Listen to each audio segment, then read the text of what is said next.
Lovely to see you again. Come on, sit down. That's a wonderful outfit. Is that leather, that dress? It is leather. Wow, it's a purple leather dress. It's a purple leather dress with slits. Well, congratulations. Last time we met, you were just finishing up the Harry Potter movies. I was. That was just coming to an end. And I got the feeling that you were a little relieved, but at the same time, obviously dealing with, you know, something very big ending in your life. How did that feel straight afterwards? How did you process that, kind of moving on for something that crucial to you?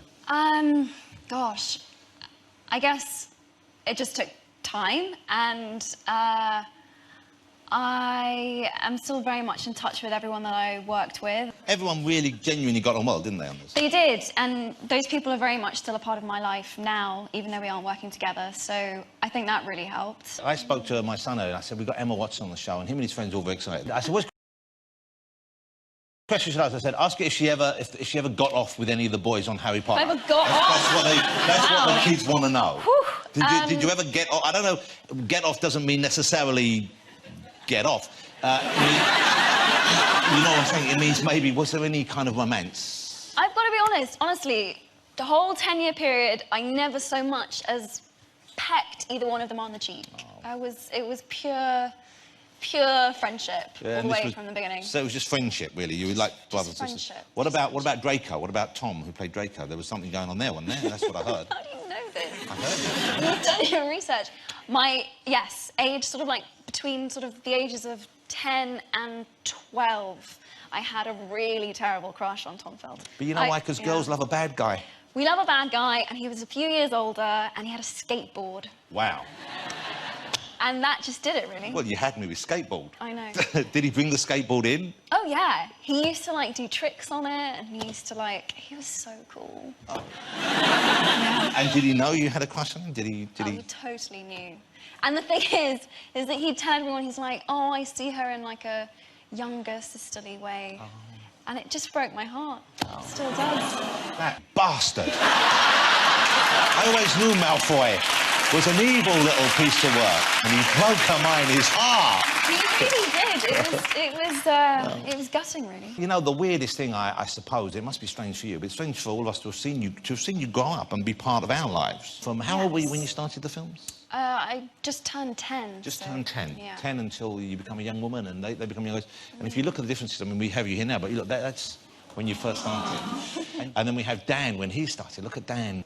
I think Dan maybe changed the most. Maybe not, because that's Dan then. Look at Dan now, and you can still see it's clearly him. But look, he's turned into a handsome leading man. And then we have Rupert.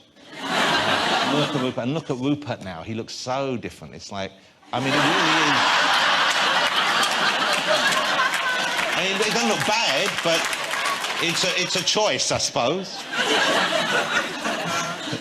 I guess you're keen to be moving on from this period, but I guess people who are watching the films now, and those films, they're classics. I mean, they're incredible films. I might quiz you on a couple in a minute. Oh, no. But before we do, it was kind of because I mean, I like all the movies, but I love the Triwizard Tournament. Was that Goblet of Fire? That was Goblet of Fire. And that was the film, it seems bizarre now, that Robert Pattinson was in. Yes. I've heard rumours that he might be appearing as Christian Grey in the Shades of Grey. Oh, really? And that's one of the things I heard. And I read somewhere that you would consider playing Anastasia. I haven't been sent a script or any form of "Are you interested?" from any film people. I don't think they've got to that stage yet, though, so I wouldn't count yourself out just because of that. I mean, if they offered it to you... I mean, have you read the books? No, I haven't, but... What? I bet you have. No. It's so funny. I was literally just having this conversation 5 minutes ago. I was like, can someone just tell me what happens? Because I don't understand what all of the fuss is about. And now she gave me a short synopsis. Who did? My makeup artist. Okay. And, She looks the sort. I saw her. She looks the sort. Jack, you must have read it. I've gone nowhere near it. I feel sorry for people who have to go to that much trouble to get their rocks off, frankly. You really are a little ray of sunshine, aren't you? Gwen, have you flicked through them? I have not, no. Yeah, I bet you have. Dynamo. I've not read them. He's read page 228. There's enough for him. How is it for you being a grown-up young woman now with the fact that you were a child star? Because often people wonder about whether that's an easy transition to make. You want to know if I'm f***ed up?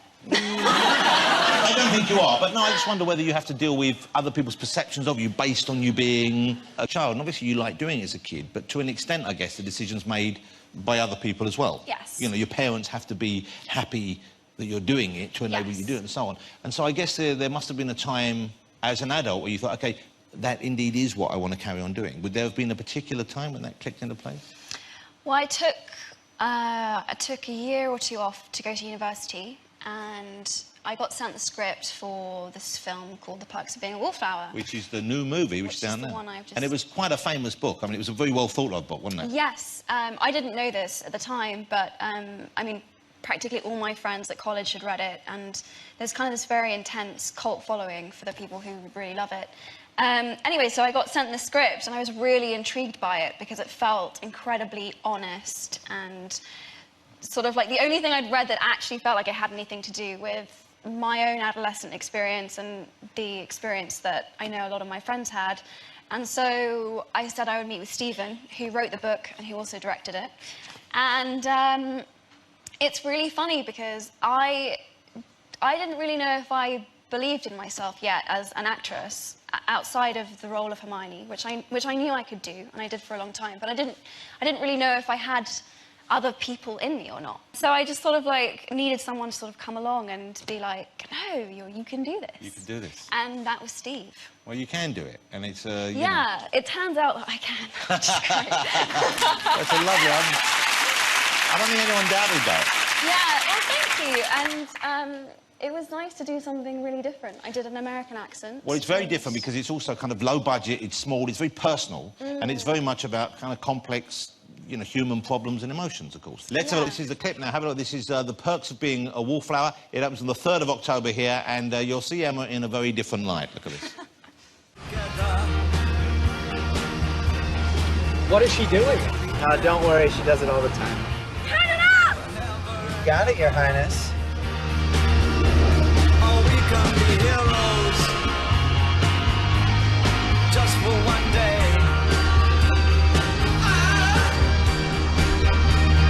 I will be king.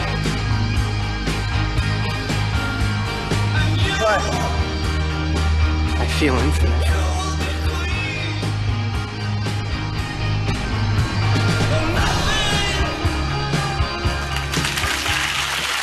Emma Watson in The Perks of Being a Wallflower. We're going to take a break. Stick around, Emma. I'd like to chat to you a little bit more after this, but we have Emma and also music from No Doubt after the break. Don't go away.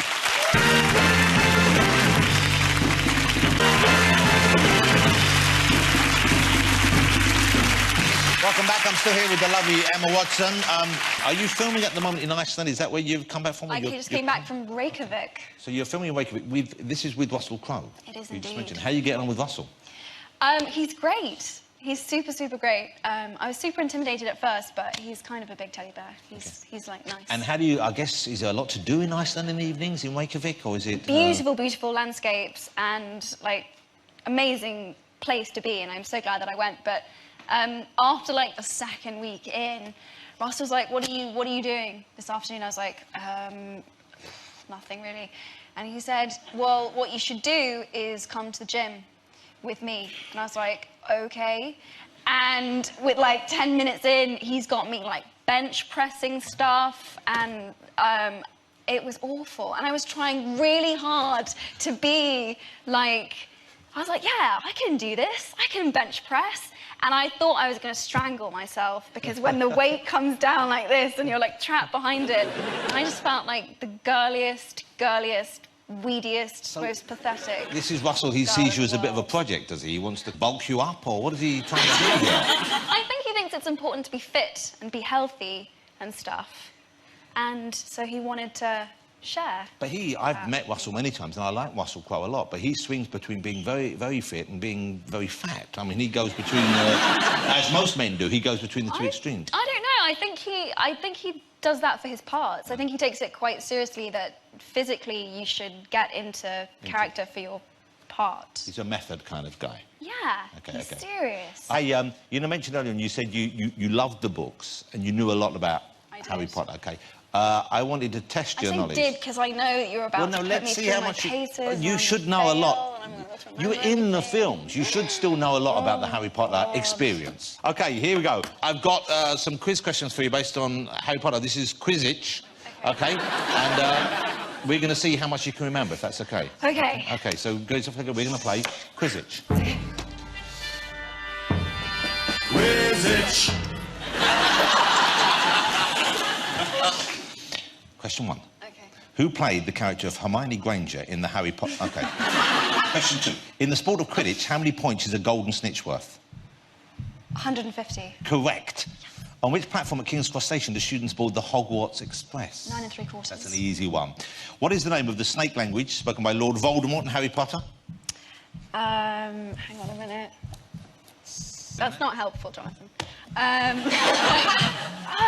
Nagini speaks it, Voldemort speaks it. Oh my... Parseltongue. Parseltongue. The spell Lumos makes a wand light up. What spell makes it go dark again? Lumos.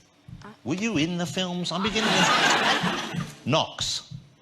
I never heard anyone say that in the film, though. What's the name of Neville Longbottom's father? You've got to be joking. This is so unfair. I'll ask you one more. It's the pressure. It's the blue light. I can't...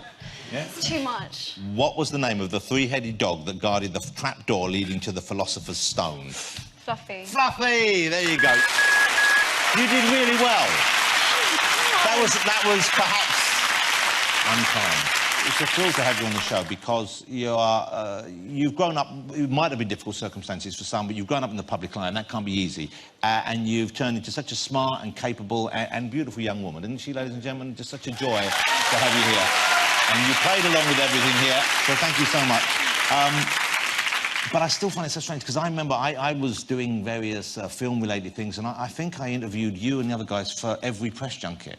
Yeah, you did. And I don't have a clip of me interviewing you on this one, but I just thought, I just amazed. This is, I think, the very first press junket Oh, no. that you and Daniel and Rupert did, and it's just so cute, it's so sweet. So I'm going to inflict this one last thing on you before we let you go. Horrible. Have a look at... No, you'll love it. Look at this. Well, so far it's sort of turned things upside down.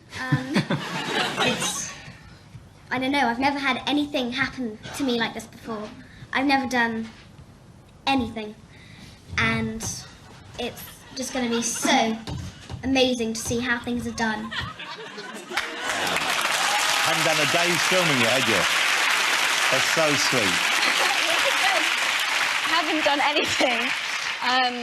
I'd never acted before, and now I have. And look at you So now. that's You've good. been in the most successful movie franchise of all time, and you're now making grown-up movies and doing Yes, great in them as well. thank you. It's lovely to have you. Ladies and gentlemen, will you join me in saying thank you to the fabulous Emma Watson? Thank you so much. And thank you for playing along. You did well at Quizzitch. You did great. Thanks to Emma, of course. Thanks also to Jack and Dynamo. Join me next week on the show. Stephen Fry